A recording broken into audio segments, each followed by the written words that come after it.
Hello. I really wanted to start this video off with a chit chat all about self-confidence. It is something I have been thinking of recently, but it's also going to go into a full day of eating, what I eat to lose fat. It is a calorie deficit day for me. I thought I would show you an example of the foods I eat when being a little bit more flexible in the weekend. So it includes chocolate and of course ice cream. I hope that you enjoy this video, and as always, if you do, please remember to like, comment, subscribe, and smile. Okay, so the quick chit chat before we get into the food. I heard a quote this week and it went something along the lines of having low self-esteem is like driving through life with the handbrake on. And I couldn't agree more. For anyone out there that is either struggling or that has struggled with kind of like low self-esteem or low confidence, you'll understand what I mean when I say this. You just really can't live up to your full potential and make the most of all the opportunities that are coming your way when you don't feel so confident about yourself. Whether it's that you don't feel like going to a friend's birthday because you know they're going to the pool or the beach and you don't want to wear a bikini and you just don't want to go through that, or maybe it's that you're so low on yourself that you don't want to apply for a job promotion because you don't think that you'll get it. And there's so many different things where self-esteem and confidence come into play in our lives. So I thought I would give you kind of 3 tips that I think have really helped my self-confidence. Often when I post my transformation photos on Instagram, or maybe even just a photo shoot photo, people ask me like, oh, you know, how do you become so confident, or how did you get so confident, or how are you so confident? And it's like they assume that I was always confident, and the truth is I wasn't, and I still have days where I'm definitely not as confident as I should be in myself. But that's life, and it's just a continuous process of learning how to be more confident.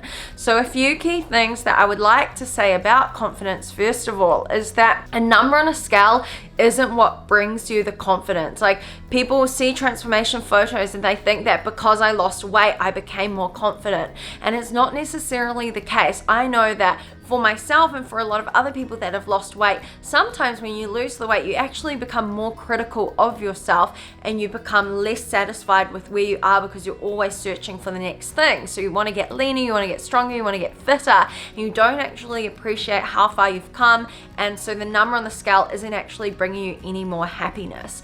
So in terms of the number on the scale, if you are on a fat loss journey, of course, if your doctor's advised you to lose weight and it's going to help your overall health, then of course that's going to help improve your mental and physical well-being. But if it's just that you need to lose like 2 or 3 kilos and you think that's going to bring you the ultimate happiness and self-confidence, it might not necessarily be true to you, but of course everyone's different. So instead of focusing on a number on a scale, what I think actually brings true happiness and self-confidence is in taking care of yourself. Self-care is something that I think is heavily underestimated and what it can do for your mental and physical well-being. So when I say self-care, I mean setting boundaries with the people around you. So not, you know, going out partying if you don't feel like going out partying and you just want to chill at home and watch Netflix, or you know, moving more instead of watching Netflix. Maybe it's that you actually need to get yourself outside and get moving.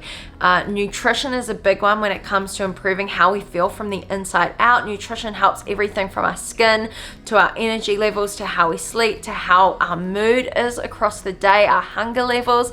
So many different things go into helping ourselves from the inside out, and I think nutrition is a really big part of that. So really making sure that you are taking care of yourself mentally and physically through exercise, through nutrition, through setting boundaries, through taking care of yourself, whether that means a face mask, going to get a manicure or a pedicure, or even just spending time with some loved ones outside in the sun and relaxing a little bit. With the hustle and bustle of everyday life, sometimes we just forget to actually take time to step back and take time to spend time with loved ones. I said time a lot in that sentence. But anyway, so that is my number 1 tip. It is self-care. I do believe that it's not in the fat loss that we achieve on our fitness journey, but more so in how we feel from taking care of ourselves through all our daily habits like steps, water intake, sleep, nutrition, and exercise. Number 2, I think a big thing for me on my journey, this is of course all in my own experience, is making promises to yourself and then sticking to them. The times where I feel most down on myself or least confident, I would say, is when I set a goal and then I don't align my actions to that goal. So for example, if your goal was to get stronger in the gym, or it was to have a better relationship, or to get a job promotion, but your actions don't align with that. For example, you wanted to get stronger in the gym, but then you don't go to the gym, or you're not hitting your macros, so you're eating enough to fuel your body. Or if you wanted to have a better relationship, but then you're playing on your phone like every day when you're with your partner, how are you going to improve your relationship? If you want to go for a job promotion, but you're always skipping out on work or taking longer lunch breaks than necessary, your actions aren't aligning to that goal that you want to achieve. So you're constantly feeling like you're essentially feeling like a failure. It's just the same as anyone on a fat loss journey.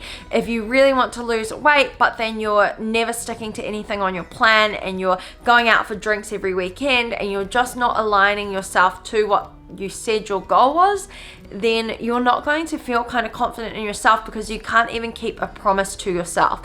So for me personally, after a competition, if I really wanted to reverse diet, but instead I'm just going out with my friends all the time, or I'm binge eating here and there, I'm finding myself tucking into the Nutella and the peanut butter, I mentally don't feel good. I truly just feel so sad and so disheartened, because every single day I'm doing actions that are taking me further away from my goals. And that makes me really sad, because it's kind of like I don't believe that I deserve to, achieve my goals, my fitness goals, and reverse dieting. And so I'm constantly going against that, and it's against what I want. And so it just leads me into a downward spiral. And so for me personally, writing my goals down, staying accountable to them, and ticking off a habit tracker is something that makes me really happy, and it helps me from the inside out.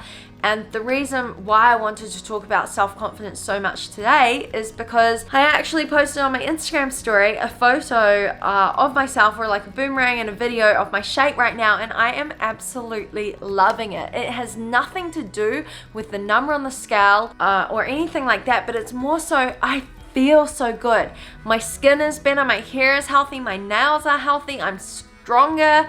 I'm the strongest I've ever been in the gym. I'm nourishing my body with good foods, and as you'll see in this video, I'm not restricting myself. Like, I'm able to be achieving my goals and feeling really good from the inside out while still eating foods that I love, and it's just something that I want for everyone. I feel so freaking amazing, and I just really wanted to share my tips with you to help you feel amazing too.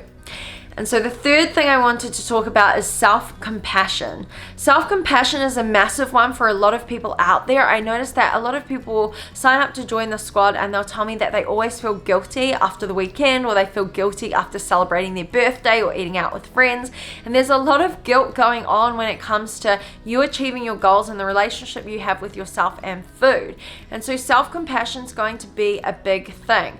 If you happen to slip up every now and again, the worst thing you can do is beat yourself up about it. The best thing you can do is to reflect on what happened, pick yourself up, and move on. Studies have shown that having a higher level of self-compassion can really increase your self-confidence. So instead of thinking negative things like, oh, I'm so stupid, I slipped up on this, or I'm so silly, I didn't do this or that, whatever it is, try and turn around and think, you know what, everyone messes up, it's okay, and you just move on from that, instead of kind of exaggerating all these thoughts in your head and letting it turn into a downward spiral.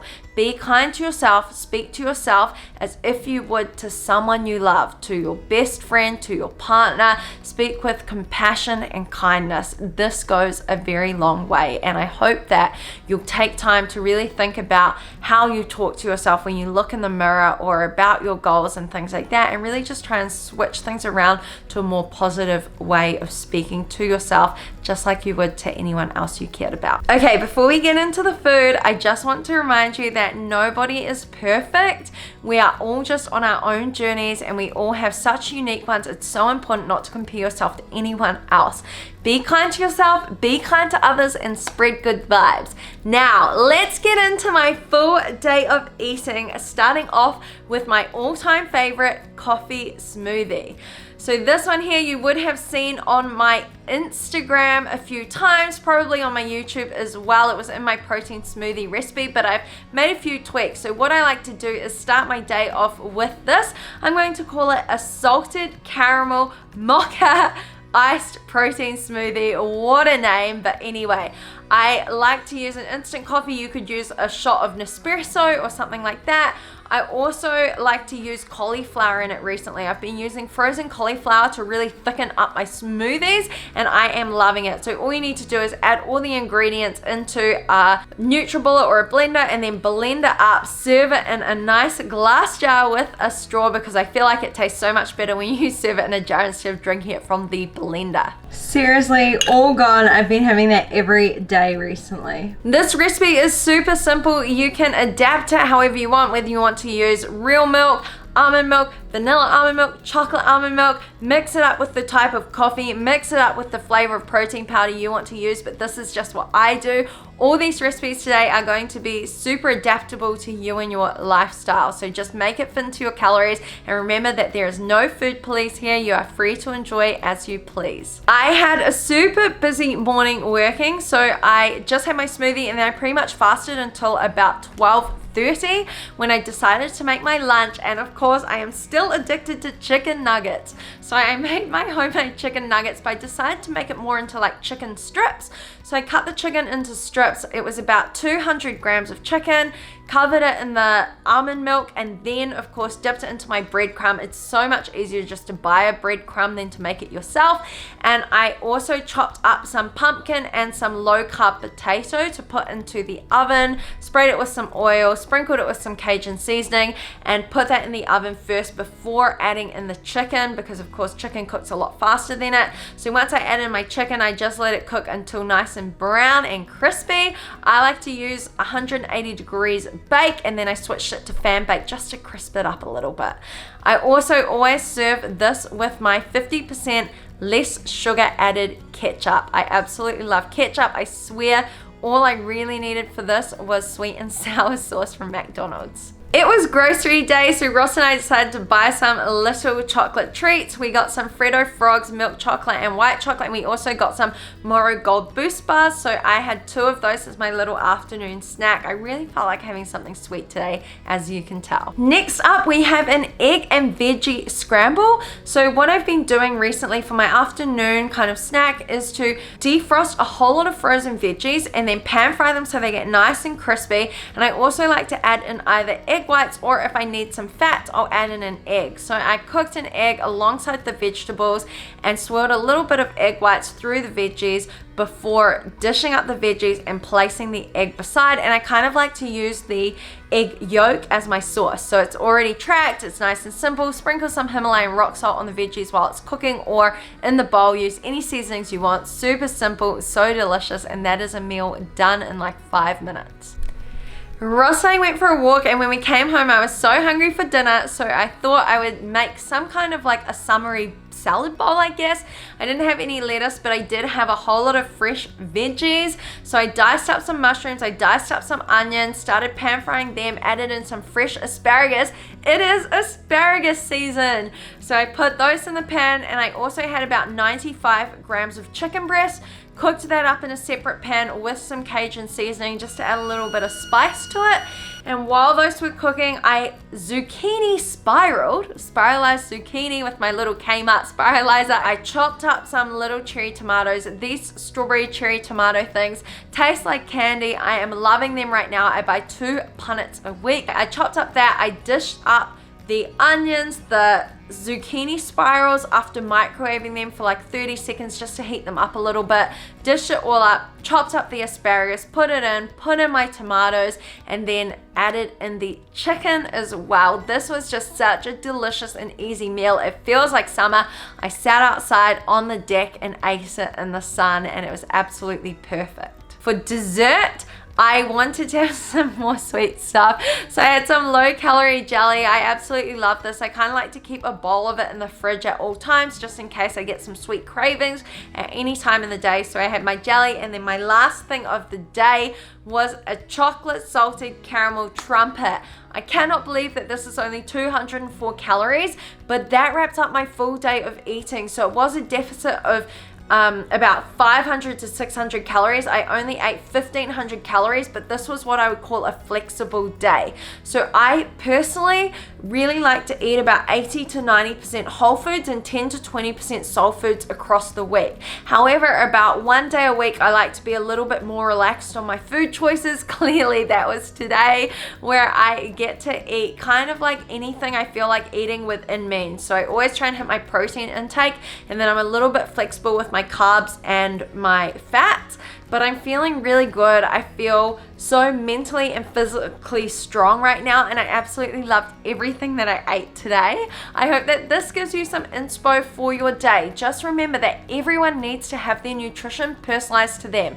So if you are extremely inactive, maybe you haven't really been to the gym to build up muscle, you're much shorter than I am, if you were to eat this many calories, you might find that you gained weight. Whereas if someone was much taller than me, more active than me, they might find that this is way too little calories for them.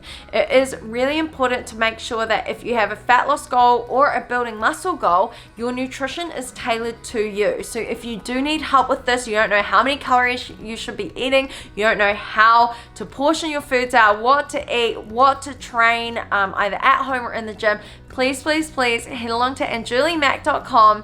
Join the squad and let me help you. We can work one-on-one in order to get you feeling your absolute best and end this year feeling really happy, healthy, and strong. It is my all-time passion in helping women feel more confident in their own skin. I hope that you learned something from this video. I hope that you will apply some of these self-confidence tips to your own life. Let me know if you have any other tips as well you'd like to share with everyone here on the YouTube fam. And as always, if you did enjoy this video, please give it a thumbs up, drop a comment below, and I'll catch you in the next video. Bye.